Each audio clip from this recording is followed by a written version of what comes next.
काहे रे मन चितवै उदम, जा आहर हर जियो परया।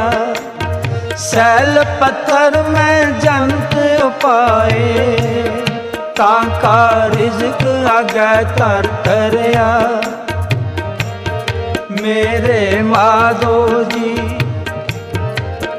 सतसंगत मिले सो तरया, गुर प्रसाद परम पद पाया।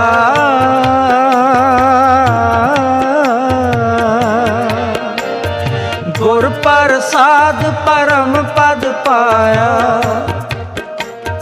सूखे काष्ट हरया। जन्म पिता लोक सुत बनता, कोई न किसकी तरया।